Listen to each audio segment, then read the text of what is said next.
जय शनिदेव महाराज। दोस्तों, आपके सभी बिगड़े कार्य भगवान शनिदेव महाराज अवश्य ही पूर्ण करेंगे। दोस्तों, आज हम आपको बताएंगे बहुत ही महत्वपूर्ण और खास चीज के बारे में, जिसको करने से आपके जीवन में धन, सुख और समृद्धि खुद ही आकर्षित होती है। धन प्राप्ति के नए नए मार्ग आपके जीवन में खुलते हैं, क्योंकि जब भी आपकी एनर्जी बदलती है, नेगेटिव से पॉजिटिव होती है, तो खुद ही सुख और समृद्धि आपके जीवन में आकर्षित होना शुरू हो जाती है।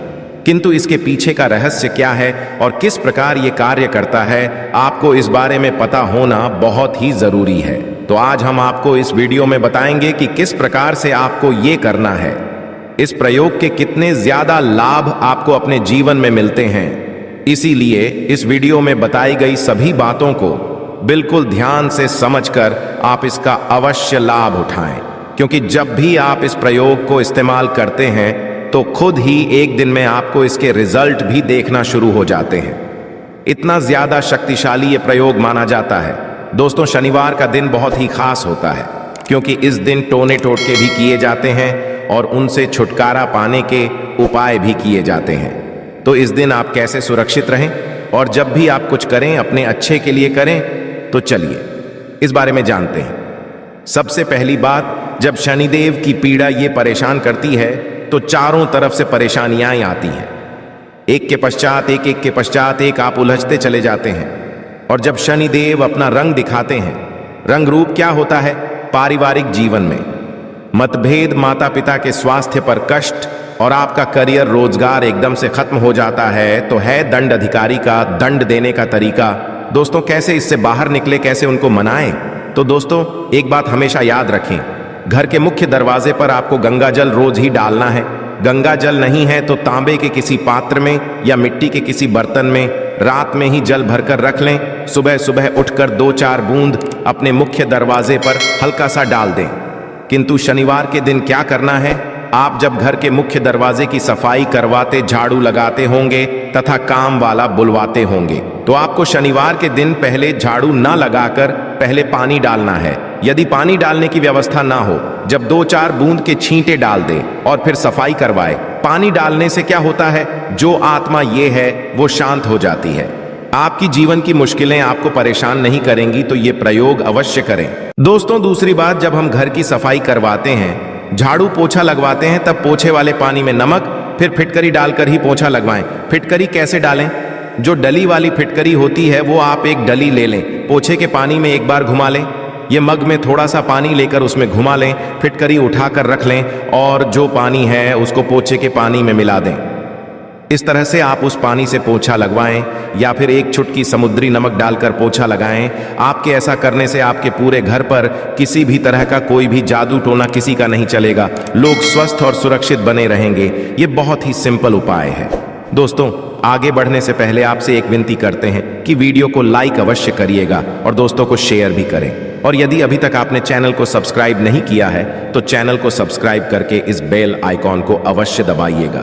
दोस्तों, शनिवार के दिन छोटी छोटी बातों का यदि आप ध्यान रखते हैं तो आप बहुत सारी मुश्किलों से बाहर निकल आते हैं। शनिवार के दिन पूजा अवश्य करें। यदि आप कर्ज में फंसे हैं, जीवन की मुश्किलें बहुत ज्यादा परेशान कर रही हैं, तब आप छोटा सा प्रयोग कीजिएगा। क्या करेंगे? यदि कर्ज में फंसे हैं तो शनिवार के दिन किसी भी हनुमान जी के मंदिर में जाकर शाम के वक्त पान का बीड़ा हनुमान जी को अर्पित अवश्य करें। पान के पत्ते में आपको चूना और जर्दा नहीं डलवाना है। जब ऐसा बनवाएंगे दुकानदार को पता होता है, नहीं तो आपको घर में बनाना है। घर में बना सकते हैं। एक पान का पत्ता लें और उस पर लौंग, इलायची रखें, थोड़ी सी मीठी वस्तु भी रखें और उसका बीड़ा बनाकर हनुमान जी के चरणों में रख दें। इस पानी में आप भी डाल सकते हैं दोस्तों। और शनिवार के दिन क्योंकि सरसों के तेल का प्रयोग किया जाता है, तो आइए हम विस्तार से जानते हैं कि कैसे हम जीवन की मुश्किलों से बाहर निकलें। सरसों के तेल का सबसे खास प्रयोग ये होता है कि शनिवार के दिन एक स्टील की कटोरी में सरसों का तेल ले लें। अब इसमें अपनी छाया को देखें तथा चेहरे को। अब इस तेल में थोड़ा दाल की बड़ी बनाकर किसी जानवर को खिला दें। कुत्ते को खिला सकते हैं, तो इससे क्या होता है? शनि देव का प्रकोप शांत होता है। किंतु हर किसी के लिए यह संभव नहीं होता, तो ऐसे में आप क्या करें, जब भी आपके घर में रोटियां बनती हैं तो सबसे पिछली जो रोटी होती है उस रोटी का बड़ा महत्व होता है, क्योंकि कुत्ते के लिए पिछली रोटी ही निकाली जाती है। इस रोटी पर थोड़ा सा तेल लगा दे। रोटी पर संभव ना हो तो एक बूंद सरसों का तेल आगे पीछे उंगली से हल्का सा टच कीजिए, उस पर एक चुटकी काले तिल रख दे और संभव हो तो गुड़ भी रख सकते हैं। इसके पश्चात अपने ऊपर से 3 बार उल्टा बाहर ले आए। आपके घर में कोई बच्चे हैं जो अक्सर शैतानियां करते रहते हैं, बीमार रहते हैं, नजर जल्दी लगती है या फिर किसी प्रकार की कोई टेंशन है, तो आप किसी के भी सर से इसे बाहर लें और इसे ले जाकर किसी कुत्ते के सामने प्यार से दे दें। एक खास बात और भी है, शनि के दिन वैसे तो सरसों का तेल ही नहीं बल्कि कोई भी तेल यदि आप अपने सर के बालों में लगाते हैं, कभी भी दिन से लेकर रात तक देखिए, शनिवार के दिन आप कुछ करें या ना करें पर बालों में तेल अवश्य लगाएं और संभव हो सके तो नाभि में लगाकर सो जाइए।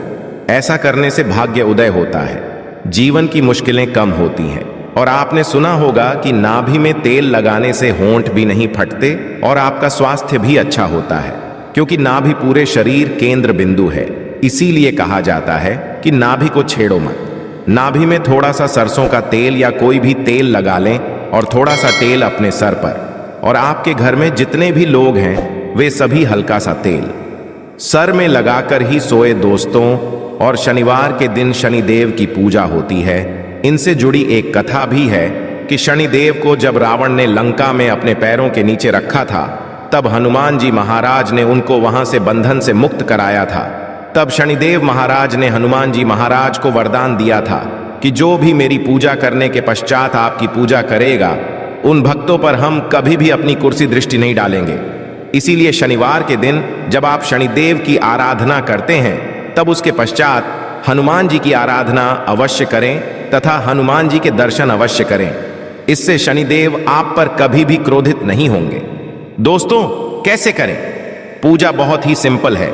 यदि आपके घर के आसपास उनकी शिलान, तो उस पर आप पूजा कर। सत्य है, शनिदेव की आंखों में नहीं देखा जाता, इस बात का ध्यान अवश्य रखिएगा। इसीलिए उनकी मूर्ति की पूजा नहीं होती, जहां शिला है वहां पूजा होती है। कहने का तात्पर्य यह है कि ऐसी मूर्ति का दर्शन ना करें जो आपकी ओर देख रही है। आपने अक्सर देखा होगा कि शनिदेव की मूर्तियों की आंखें ऊपर की ओर देखती हैं। जानबूझकर ऐसा बनाया जाता है ताकि आप पर नकारात्मक प्रभाव ना पड़े। वैसे तो पीपल के पेड़ में एक लोटा जल अर्पित करने से भी शनि महाराज शांत हो जाते हैं। दोस्तों, शनिवार की सुबह जब आप जल अर्पित करें तो एक लोटा जल में एक चुटकी काले तिल और थोड़ा सा गुड़ मिश्री लाल फूल और एक चुटकी अक्षत लेकर जाएं और प्रेम से जल अर्पित करके मां लक्ष्मी को कहीं कि आप मेरे साथ चलिए और शाम के समय पीपल के नीचे एक सरसों का तेल का दिया 2-4 दाने काली उड़द के या काले तिल के डालकर अवश्य जलाएं। और यदि जीवन में बहुत दुख हो, तब शनिवार के दिन बेलपत्र का जो पेड़ होता है उसके नीचे 2 मुख्य घी का दिया जला दी। इससे मां लक्ष्मी दौड़ी चली आएगी दोस्तों। और हमेशा इस बात का ध्यान रखें, जब भी आप शनिदेव की पूजा करें तो उसके पश्चात हनुमान जी की पूजा अवश्य करें, नहीं तो आपकी पूजा अधूरी मानी जाती है। और शनिवार के अशुभ प्रभावों से बचने के लिए शनिवार के दिन हनुमान जी की पूजा अवश्य करनी चाहिए, ताकि आपके जीवन के दुर्भाग्य से आप बाहर निकल पाएं। जी के भक्तों पर शनिदेव अशुभ प्रभाव नहीं देते और शनि दोषों से मुक्ति के लिए आप चोला अवश्य चढ़ाएं। कभी भी शनिदेव यदि कुपित हो जाए, यानी 7.5 ढैया चले, तो ना तो आपका व्यापार अच्छा चलेगा और ना ही जीवन में आप खुश रह पाएंगे। नौकरी में इंसान और शत्रु विरोधी बढ़ जाएंगे। यदि ऐसा कुछ आपको लगे कि बहुत ज्यादा परेशानी है, तो ऐसे में शनिवार के दिन हनुमान जी को चोला अवश्य अर्पित करें दोस्तों। अब ये चोला क्या होता है, चमेली का या फिर घी ले लें, इसमें सिंदूर मिक्स करके हनुमान जी के शरीर पर लगाएं दोस्तों। उसी को कहते हैं चोला अर्पित करना। किंतु जो महिलाएं हैं वो लाल फूल अर्पित करें, वो हनुमान जी को ना छुए। दोस्तों, इस दिन हनुमान चालीसा भी पढ़ना चाहिए, इससे आपके ऊपर कृपा बरसेगी। शनिवार के दिन भूल कर भी किसी से पैसे उधार ना लें। यदि इस दिन कर्ज लेंगे तो लंबे समय तक ऐसा कर्ज आपके पास रह जाएगा, आप ऐसा कर्ज उतार नहीं पाएंगे दोस्तों। तो इसीलिए उधार लेने से बचें। इस दिन हनुमान जी को भी प्रसन्न करने के छोटे से प्रयोग किए जाते। हैं। जब आप शनिवार के दिन शाम के समय पीपल के नीचे जो दीपक जलाते होंगे, ये दीपक सरसों के तेल का हो और इसमें 2-4 दाने उड़द की डाल दें। यदि आपके पास काले उड़द के दाने नहीं हैं तो काले तेल डाल दें। दोस्तों, यदि आपके घर के आसपास पीपल का वृक्ष नहीं है, तब आप क्या करेंगे? तब ऐसे में अपने घर के मुख्य दरवाजे के बाहर दाहिने एक दिया जला दें। सरसों के तेल का दिया जलाएं दोस्तों, इसमें कुछ न डालें। मिट्टी का दीपक जलाना है। दीपक के नीचे आसन अवश्य दें। आसन मतलब कुछ भी रख सकते हैं, फूलों की पंखुड़ियां या हरे पत्ते रख सकते हैं। इसके पश्चात इस दीपक का मुख दक्षिण दिशा की तरफ रखें। दोस्तों, ये शाम में आप पीपल के नीचे जो दीपक जलाते हैं, ये पितृ देवताओं के निमित्त होता है और घर के मुख्य दरवाजे के बाहर भी जलाने से वही फल मिलता है। पश्चात में इसको मिट्टी में कहीं दबा दें या कहीं पर साइड में सुरक्षित रख दीजिए। तो इस तरह से आप शनिवार की शाम जीवन के कष्टों को दूर करने के लिए भगवान ने देव महाराज की शरण में आ सकते हैं। दोस्तों, आज हम आपको एक खास प्रयोग के बारे में भी बताएंगे। यदि आपकी नौकरी रोजगार में समस्या है तो जो ब्राउन चना होता है उसको आप शुक्रवार की रात पानी में भिगो दी और शनिवार की सुबह उसको सरसों के तेल में हल्का सा कढ़ाई में गर्म कर लें। उसमें तेल कुछ भी नहीं डालना है, नमक भी नहीं डालना है और उसको थोड़ा ठंडा होने के पश्चात किसी भी जानवर को खिला दें। इससे नौकरी रोजगार की समस्या दूर हो जाएगी। दोस्तों, इस उपाय से कोई भी आपका बाल बांका नहीं कर पाएगा। आशा है कि आज की इस प्रस्तुति में बताई गई जानकारी आपको अच्छे से समझ आ गई होगी। वीडियो अच्छा लगा हो तो एक लाइक अवश्य कर दें। धन्यवाद।